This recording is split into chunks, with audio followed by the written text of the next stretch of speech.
My name's Justin Cross. I'm with the Niche Players. I'm here with Matt Davis, who's been headlining the past few shows here at the Comedy Zone. He's done 4 out of 5 shows. He's got 1 more to go.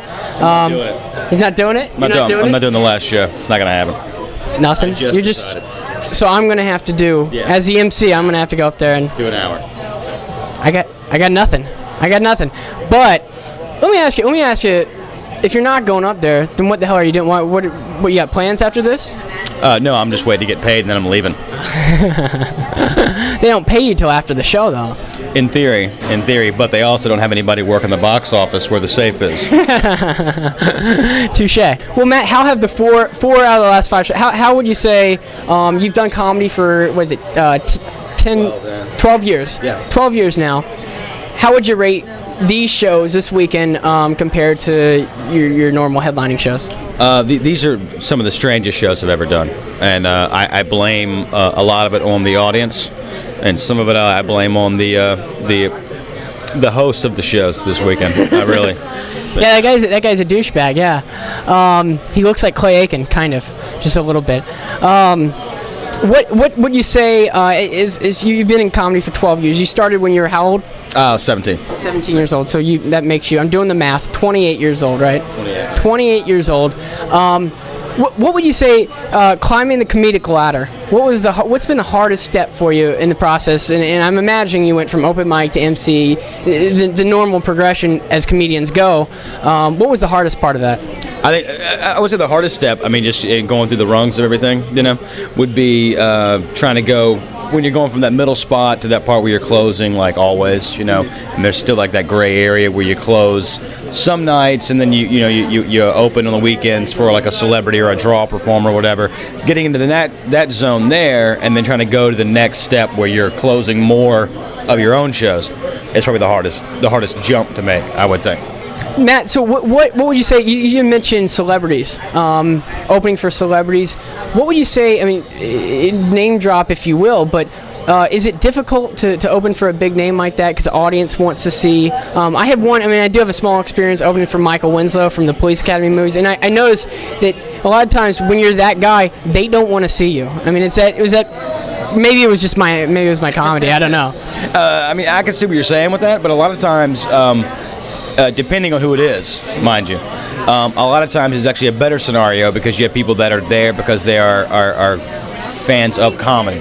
As long as the person you're dealing with is a true, comedian, not just a celebrity, whatever, like Screech or some shit, right? But if you're dealing with like a Dave Attell or someone like that, you're looking at an audience that is there to hear, stand up and well done stand up. So generally you kind of get an audience that's there, they spent good money, they're comedy fans, so they get it. So you kind of get almost like a better scenario sometimes with it, I think. Or sound effects in my case, or sound effects. Right. Yeah. I got to ask you this. This is a very comedy-oriented question, comedian to comedian. What was the worst gig that you've ever had working the road? The worst gig? Oh wow, man. Tonight? No.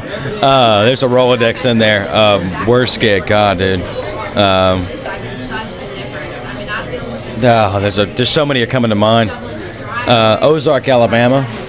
This is an old story. I was probably 2 or 3 years into stand-up, whatever, and I was featuring. And I went on stage. They introduced me. There's no one in front of me. They just get introduced in the back of the room. Like, here's the first asshole. It's a military town.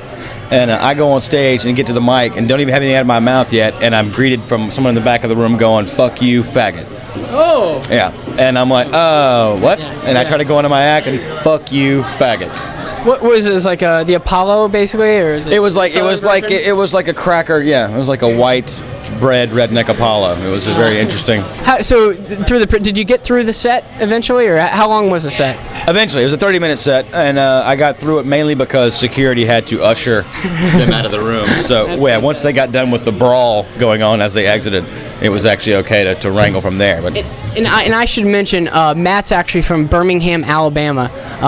Could you tell us any fun facts about Birmingham and sort of, I guess, do you have any crazy story? Are you a Birmingham native, true and true? Are you a NASCAR?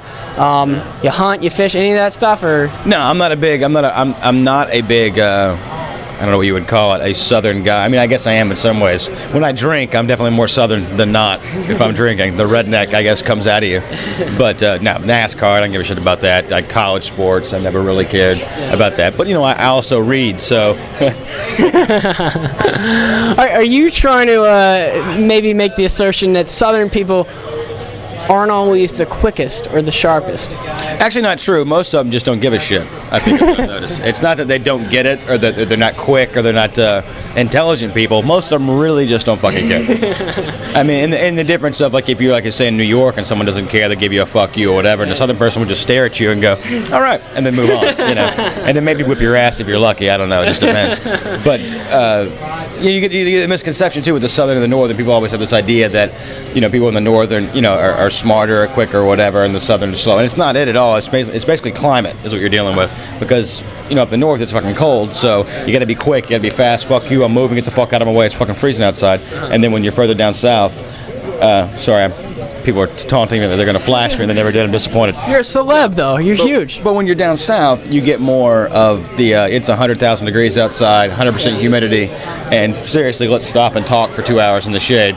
So, you do read, I can tell. That's very thought out right there. More polite. It's not Southern hospitality. It's just we're exhausted. It's hey, how you doing? We'll stop and talk for 2 hours. And in the north, it's fucking freezing, so let's get the fuck out of the way. Yeah. As far as just promotion-based stuff, are you where are you going to be at soon? You have a website, MySpace, all that stuff. Tell us. Yeah, I got my website's daviscomedy.com, which you can put on the screen right in that area if you want to have a little Final Cut Pro action or whatever you're using. Got it, baby. But no, I got Birmingham, my home club, actually coming up week after next, so end of March. Is that right? Stardom, yeah. Okay. And then I've got Tyson's Corner, Virginia, which is DC area, a club called Wiseacres. Wiseacres, yeah.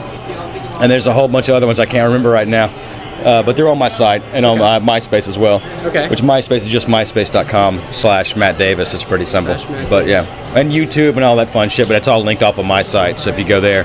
And my CD's coming out if I'm going to plug something. You got a CD coming out? I got a CD coming out end of the month. End of the month? Okay. Yeah. It's going to be at Target or it's going to be, no, not right now. But it's Amazon and iTunes and a bunch of stuff like that. So yeah. Awesome. And then off my site, of course, I'll have all the links and info for that. Right. But it's a show from Myrtle Beach, South Carolina from a year ago that's just absolute and utter chaos. That's awesome. The first part and then the last part's got some just like Myrtle Beach, South Carolina. Yeah, you ever been there, Myrtle Beach? No, I haven't.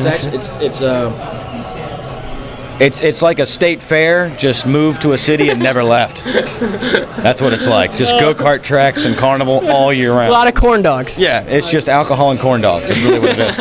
It's a great place to have an illegitimate child. I think we'll end on that note. Thanks a lot. Matt Davis, everybody, headliner of the Comedy Zone.